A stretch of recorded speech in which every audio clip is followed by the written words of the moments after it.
Bonjour, bienvenue dans le cours de mécanique quantique, où nous allons continuer sur la physique statistique, la troisième partie. Après les présentations un peu abstraites qui ont précédé, voyons un cas concret. C'est le cas que Maxwell et Boltzmann ont étudié tout au début dans la fondation de la physique statistique. Leur but était de retrouver les propriétés des gaz. Donc pour ça, ils ont considéré que le gaz était constitué de corpuscules, donc les atomes, tous identiques, mais parfaitement discernables. Donc en quelque sorte, au moins en principe, si on voulait, on pourrait suivre chaque atome des yeux, et chaque atome est parfaitement identifiable. Cette précision est importante, on verra quand on sera dans la mécanique quantique. Et les corpuscules sont très petits, et dans un gaz pas trop comprimé, donc disons assez dilué, c'est le cas de l'air d'ailleurs, les particules peuvent se déplacer librement sans se gêner mutuellement. Dans ce cas-là, le calcul de W, la probabilité thermodynamique que nous avons vue, n'est pas très difficile. On prend une distribution donnée, donc rappelez-vous les domaines, on a une particule dans un domaine, N2 particules, N3 particules, etc. Et on a les dégénérescences G3, G2 qui donnent le nombre de cellules, c'est-à-dire le nombre d'états microscopiques par domaine. Et on choisit une distribution donnée, N1, N2, N3, et alors on veut calculer le nombre de micro-états. Alors, rappelez-vous, comme j'avais dit, on doit calculer combien de manières on peut mettre N1 particule là, N2 particule là, et on calcule ainsi W0. Et c'était analogue à ce que nous avions vu avec la boîte qui était séparée en deux. Et on disait, on met autant de particules d'un côté, autant de l'autre, combien de possibilités ça fait. Bon, le calcul n'est pas très compliqué, c'est un calcul de dénombrement assez classique en probabilité.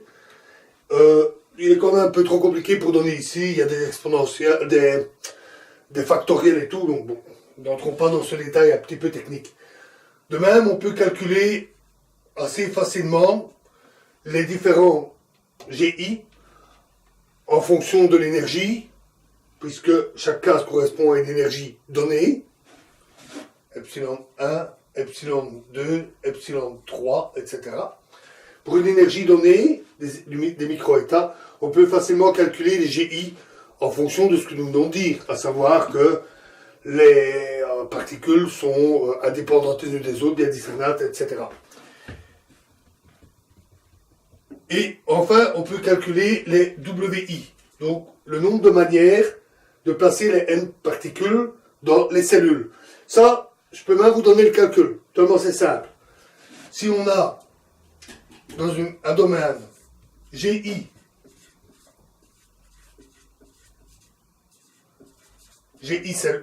cellule, et je veux y mettre NI particules. Je peux en mettre une dans n'importe laquelle des cellules. Il y a GI possibilités. Je peux mettre la deuxième particule dans n'importe quelle cellule, même dans la première cellule. Elle pourrait être dans le même état que la première. Donc, ça fait fois GI. De même pour la deuxième et la troisième, et ainsi de suite. Donc, WI, c'est simplement GI fois GI fois GI. N, la multiplication est en fait NI fois. C'est-à-dire, en notation de mathématicien, GI exposant NI. C'est donc un calcul vraiment élémentaire. Une fois qu'on a ça, on a W0 égale fois W1, etc., fois WR pour les R domaines. On a la valeur de W avec une formule. Et on peut alors essayer de calculer l'état le plus probable, c'est-à-dire quelles sont les valeurs des NI ici qui donnent la plus grande probabilité. Et c'était un calcul mathématique relativement classique, pas très difficile. Et on obtient alors, si on trace un graphique, donc puisque chaque NI correspond à une énergie donnée, donc on peut tracer un graphique en fonction de l'énergie des particules, et le nombre de particules pour cette valeur de l'énergie. Ce qu'on obtient, C'est une belle courbe en cloche, comme ceci. Et en fait, cette courbe dépend d'un paramètre, la température. Par exemple, celle-ci pour T1. Et si la température est plus grande, T2, avec T2 plus grand que T1, on obtient simplement une courbe en cloche un peu plus étalée. Il y a des particules qui ont une énergie plus grande. Et l'énergie moyenne est donnée à peu près par le milieu de la cloche. À partir de là, on peut calculer la pression, le volume occupé, plein de choses. Et en particulier, on peut retrouver la fonction d'état qui relie les grandeurs macroscopiques, pression, volume, température. Dans ce cas-ci, on obtient la loi des gaz parfaits, c'est-à-dire une loi qui est observée en thermodynamique pour tous les gaz qui sont suffisamment dilués. C'est le cas de l'air, de l'oxygène, de l'azote, dans les conditions ambiantes, l'hydrogène. La plupart des gaz obéissent à cette loi des gaz parfaits. Ce n'est qu'à très forte pression, quand les particules, quand les atomes se gênent les uns les autres, qu'on s'écarte de cette loi. On peut même vérifier si ceci est correct par la technique des jets moléculaires. On prend une boîte remplie de gaz, avec pression, température donnée. Ici, on a une cavité dans laquelle on a fait le vide. On place un détecteur et on fait un tout petit trou. À ce moment-là, le gaz se rue dehors. En fait, ce sont les particules qui se déplacent à grande vitesse. Elles passent par le trou et elles continuent leur chemin. Elles vont percuter la cible et en mesurant le nombre d'impacts sur la cible, avec un détecteur quelconque, on n'est même pas obligé de détecter les impacts individuels, atome par atome. Surtout à l'époque du 19e siècle, on n'était pas capable d'une telle précision. Le simple fait qu'il y ait du gaz qui agit dessus suffit à faire réagir le détecteur plus ou moins fort et qui permet d'estimer la quantité de gaz qui est arrivé jusqu'au détecteur. Et ainsi, on peut calculer, en détectant qu'on obtient une courbe comme ça au cours du temps, on peut dire, ben voilà, le gaz est sorti à telle vitesse. Au début, un petit peu de particules allant très très vite, puis beaucoup de particules, et puis plus que quelques particules qui allaient beaucoup plus lentement. On retrouve notre courbe en cloche. On peut donc la mesurer. On peut aussi calculer à partir de ces fonctions un tas d'autres paramètres. La viscosité du gaz, c'est-à-dire la résistance, par exemple, si vous essayez de faire tourner de l'air avec un ventilateur, il y a une certaine résistance, c'est des frottements dans l'air, c'est la viscosité. On peut calculer sa conductibilité thermique, c'est-à-dire la capacité du gaz à transmettre de la chaleur. Comme les atomes se déplacent, si on les chauffe d'un côté, ils vont plus vite, et en se déplaçant dans le gaz, ils transmettent cette chaleur, cette énergie thermique, à travers le gaz. Et on obtient ainsi un coefficient de transport plus ou moins efficace, la conductibilité thermique. On peut même calculer le volume occupé par une mole de gaz à température et pression ambiante. Et on trouve 22,4 litres. Rappelez-vous, nous en avions parlé avec la chimie. Et donc on retrouve tout ce qui est observé. Et ça, ce fut un immense succès pour les physiciens. Et surtout, un immense succès pour la théorie atomique, puisque la physique statistique est basée de manière cruciale sur l'idée que le gaz est composé d'atomes. Et donc, après de tels succès, il n'y en avait plus beaucoup qui ne croyaient pas aux atomes, à la physique atomique. Bon, il y a toujours eu des irréductibles. Mais, bon, la plupart des physiciens étaient convaincus. Les quelques irréductibles allaient bientôt changer d'avis, nous verrons pourquoi. Revenons à un problème. La physique statistique est basée sur un premier postulat. Tous les micro-états sont équiprobables, tous la même probabilité. Ce qui paraît un petit peu bizarre comme postulat. Bon. Peut-on le prouver? Il y a un moyen de le prouver, c'est par le principe dit ergodique. Alors, le principe ergodique, qui a un drôle de nom, est un principe assez mathématique, mais que je peux vous expliquer de manière assez simple. Prenons l'espace des faces. Alors, l'espace des faces, c'est comme un graphique dans lequel on trace des axes pour toutes les grandeurs microscopiques, par exemple, la position de la particule, sa vitesse, et ça va se traduire par la particule qui a une certaine position, une certaine vitesse.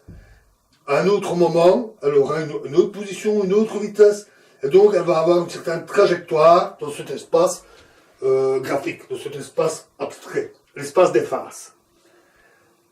Et bien sûr, en pratique, il n'y a pas qu'une seule particule, il y en a des milliards. Donc, des variables, il y en a des milliards. Et donc, des axes, dans cet espace, il y en a des milliards. C'est impossible à représenter sur un plan, sur une feuille comme ça. Il faut... C'est un espace pour mathématiciens, mais au moins le simple fait de pouvoir le dessiner comme ça permet d'avoir une idée. Alors, ces trajectoires sont déterministes. C'est-à-dire que si vous connaissez la position et la vitesse de la particule à un instant donné, par le calcul, les lois de la mécanique, vous pouvez calculer ce que sera sa position et sa vitesse un instant plus tard. Une fois un point donné, toute la trajectoire est bien précise, calculable et bien déterminée. On dit que les lois de la mécanique sont déterministes. Alors, on verra en mécanique quantique que ce n'est pas tout à fait vrai. Les grandeurs mesurables sont soumises à des probabilités, de l'aléa, nous le verrons. Mais les états quantiques, décrits par le formalisme de la mécanique quantique, eux obéissent à des lois déterministes, par exemple la théorie, l'équation de Schrödinger que nous verrons. Et ces états évoluent également de manière déterministe, et on peut avoir un espace des phases utilisant les états quantiques, et on obtient là aussi une trajectoire bien précise, bien déterministe. Ça veut dire aussi que deux trajectoires de deux particules ne se coupent jamais. Parce que si elles se coupaient, en ce point-là, alors le calcul permettrait de dire exactement ce qu'il en adviendrait plus tard. On ne pourrait pas avoir deux chemins possibles. Il ne pourrait y en avoir qu'un. Donc deux trajectoires ne se coupent jamais. C'est une contrainte très forte sur l'espace de toutes les trajectoires. Parce que les trajectoires ne peuvent pas se comporter comme elles le veulent. Alors en deux dimensions, c'est très très fort. À plus de dimensions, c'est un peu moins fort. Parce que si vous avez deux trajectoires qui sont comme ça, l'une peut toujours passer au-dessus de l'autre en faisant un pont. Donc il y a plus de possibilités avec un grand nombre de dimensions. Ça reste une contrainte forte. Et ça peut être très compliqué. Imaginez par exemple une pelote de laine. C'est un fil, un seul, qui ne se coupe pas lui-même, mais qui peut être terriblement enchevêtré. Surtout si la charge joue avec la pelote de laine. Et vous avez en plus d'autres contraintes. Des contraintes macroscopiques. On va s'occuper d'un état physique déterminé, avec par exemple une certaine énergie. Ce qui limite tous les micro-états possibles. Ce sont par exemple un domaine ici. Et donc, on va considérer les trajectoires à l'intérieur d'une certaine zone.